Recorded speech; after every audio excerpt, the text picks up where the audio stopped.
Hi YouTube. So I look like crap and like I'm crying.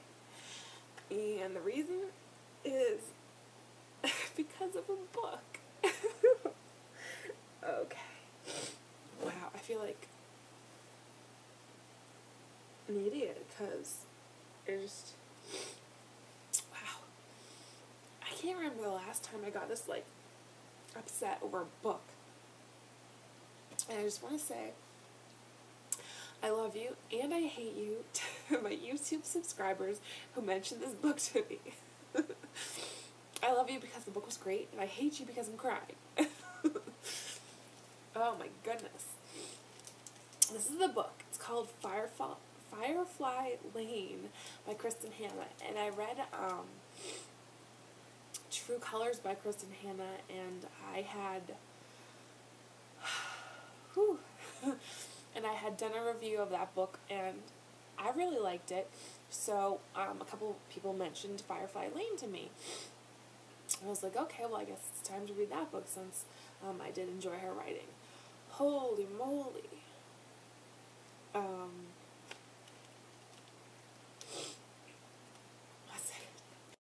trying to collect myself, and it's not working very well. So,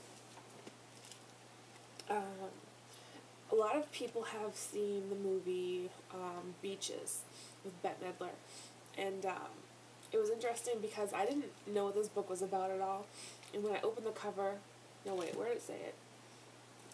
On the back, it says, not since Iris Dart's Beaches 20 years ago has there been a story of a friendship that endures everything from girlhood dramas to bitter betrayal to the touchstone in two women's lives. Wait, to be the touchstone in two women's lives, sorry. Tully Hart rises from broken beginnings to become the most powerful newswoman of her generation, while her protector and closest friend Katie chooses motherhood over fame. In Firefly Lane, Kristin creates the most poignant of reunions in an unforgettable story of loyalty and love. Oh my god, I can't like talk.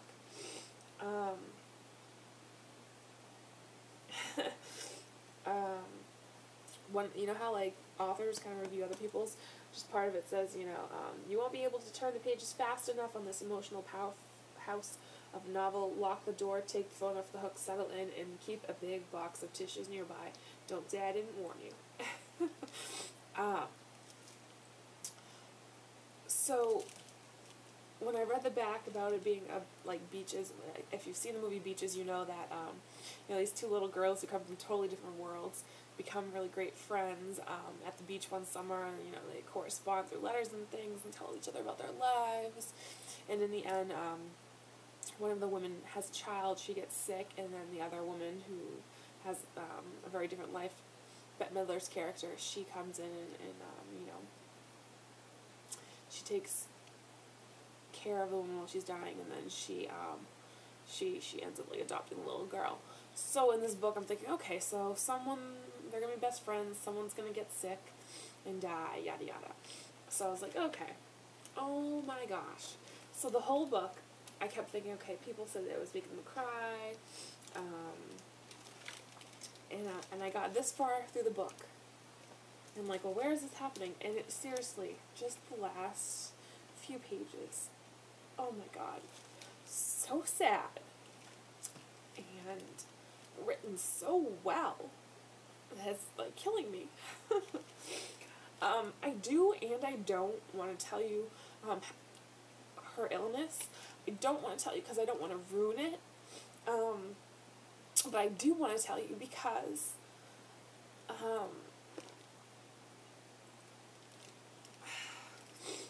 it's kind of important. This woman in the book, okay, I'm going to just say it. Spoiler alert, one of the women dies. I'm not going to say who it is, but spoiler alert, this is how she dies. Breast cancer. And I think this book is poignant because so many women can relate to it. I mean, who doesn't know somebody who's been touched by breast cancer? And then the really interesting part is that it wasn't the, oh, I found a lump kind of breast cancer. It was the, I was a good person. I did everything I could. I got my mammograms. I checked my breasts. I never found a lump. And she still got breast cancer and died. And it's called inflammatory breast cancer, I think is what they said. And I just want to read what Kristin said at the end of the book. She said, "Dear reader, in the 2 decades of my writing career, I have never before been tempted to add any kind of postscript or letter to a novel, and truthfully, I tried to avoid it here. As you can plainly see, that plan failed miserably. The problem, it seems, is the book you've just read. As you may or may not be able to tell, the writing of Firefly Lane was a very personal journey for me. I grew up in the late 70s in western Washington, a place and a time that felt oh so dangerous and turbulent back then, and now seems sweetly innocent by comparison to today's world. I went to the University of Washington and joined a sorority. All of the music mentioned throughout the story reminds me of those long gone days. Goodbye Yellow Brick Road was the first album I bought with my own money." Editor's note, Stacy's note. Right at the beginning of this book, it was really cool because they kept mentioning like all these things right away that like all us 80s babies will remember. They mentioned troll dolls, and they mentioned MTV, and they mentioned Lincoln Logs, and oh my gosh, just all kinds of stuff like right off the bat.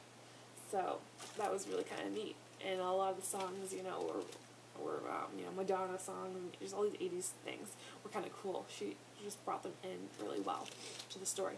Gosh, I am a hot mess, and I was gonna wait and like talk about the book tomorrow, but I wanted you to see like this book is a really good book, and the emotion that it made me feel, I'm sure you're gonna feel, because I'm reading, I'm like, wow, I haven't cried at all, and all my readers said, some of my subscribers said that they made them cry. I'm like, oh my gosh, am I like that non-emotional? I'm like, why am I not crying? And then I found the spot where you cry. Anyways, getting back to her little author's note, it's short. She bought that first Yellow Brick Road with her money. "And I lost my mother to breast cancer. Like so many women, I have spent a lifetime being on the lookout for danger signs. I do my self-exams and my yearly mammograms, and I do everything I'm supposed to do. That's why inflammatory breast cancer, or IBC, is so frightening. It presents in sly and unexpected ways. Often, family physicians overlook or misdiagnose the symptoms, and as we all know, when it comes to cancer, timing is everything. So I want to urge women to add the IBC warning signs to their list of symptoms to look for, and I'd add that if something feels wrong, don't be afraid to ask questions or get second opinions. We women know our bodies. We know when something doesn't feel or look right. We need to embrace our knowledge of ourselves and not take no for an answer. I know it can be scary and difficult, but fear is no excuse to turn away. If you find yourself hesitating or giving into your fear, look for a friend to help and support. That's the best thing about being a woman. We're always there for each other.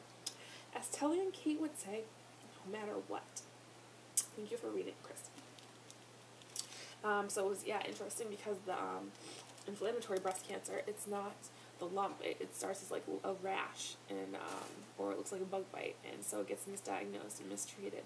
And then, again, like in this book, the stages, when it finally gets caught, when you do your yearly mammogram, it might be late. So I didn't want to tell you that that's what she died from, but I did want to tell you, because if you've never heard of IBC, then I want you to know about IBC.